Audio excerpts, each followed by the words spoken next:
Hello, my name is Duncan and welcome to one of my hot takes.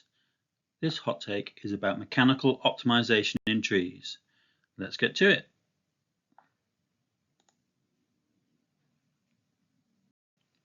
So quickly, I need to introduce the concept of mechanical optimization in trees, so we're all on the same page.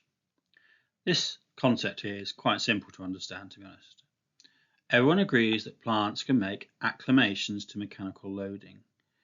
This is well recognized in the work of Mark Jaffe on thigmomorphogenesis in the 1970s.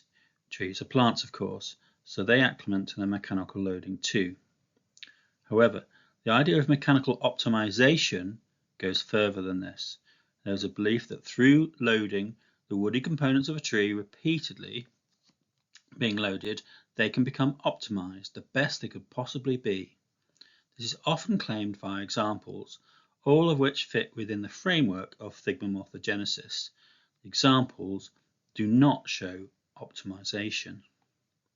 This concept of mechanical optimization is closely linked to the claims that trees form a uniform stress field, the axiom of uniform stress, which is disproven and known to be false.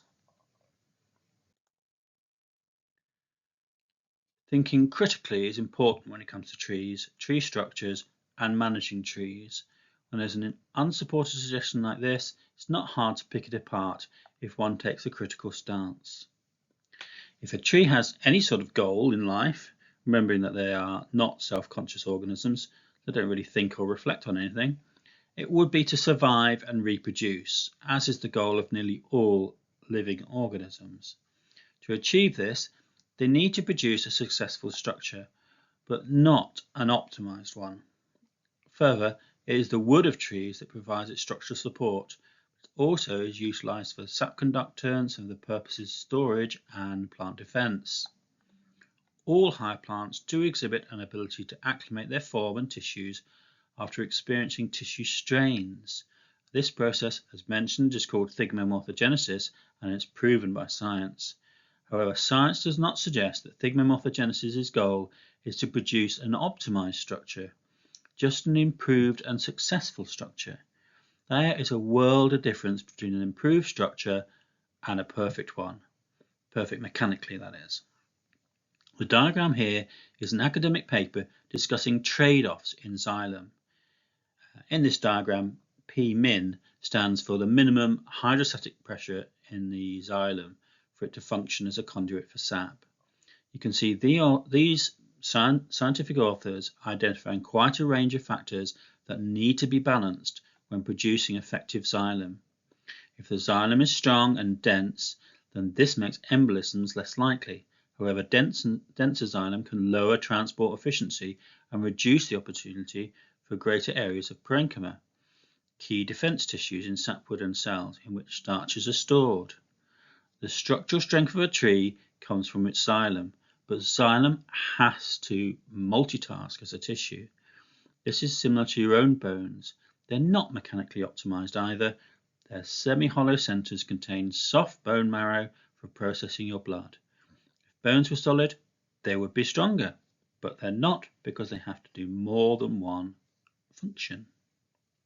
In essence, these biological structures have to compromise, because there's give and take or trade-offs to be made between the functions they need to perform in the organism. The wood of trees cannot solely focus on structural strength, because that would include some of its other important roles. As well as trade-offs in xylem, there are trade-offs in terms of tree form. A tree must grow to reach sufficient light. If that somewhat compromises structural strength, the tree will still grow to reach that light, for without sufficient light, it will decline and die. A further point to make is that trees adjust their structure to received strains. They may improve their structure to cope with these strains, but may remain vulnerable to other strains. This is often seen in real life when mature and long-lived trees who've stood up to many storms, they're damaged, snapped or uprooted when a strong wind comes from an unusual direction compared with the direction of the prevailing wind. If such trees were mechanically optimized, then that wouldn't happen, would it? They'd be mechanically perfect in all directions. which they're not. Not only does this concept clash with recognised science, it also clashes with common sense. Only very simple systems can be optimised. For example, there will be a way to optimise your savings account, as there are limited choices and only one factor to consider: the interest rate you can get on your deposited money. Life is more complex. Look at trees. It's easy to find structural compromises. Trees are not often perfectly formed, are they? Similarly, think about your own form and structure. Is it optimized and perfect? No. I teach this because I see this concept as very damaging to how trees are assessed.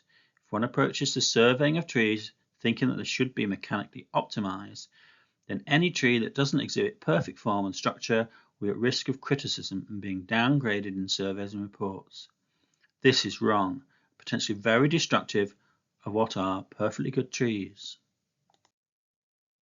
Okay, so what have we learnt in this hot take? The science is very clear. Trees do not mechanically optimize themselves.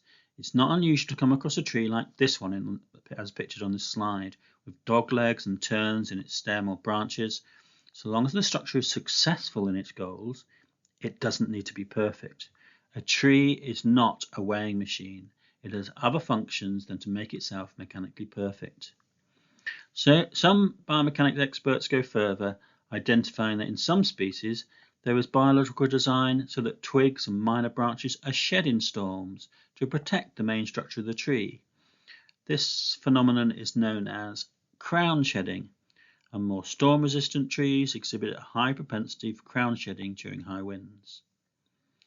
In my opinion, despite this term having been propagated through tree literature for a couple of decades, no one's really addressed the falsity of the proposition that trees should be mechanically optimized.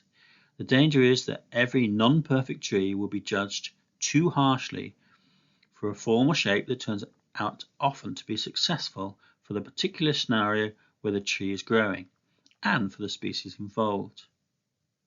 Thanks for listening to my hot take. Talk again soon.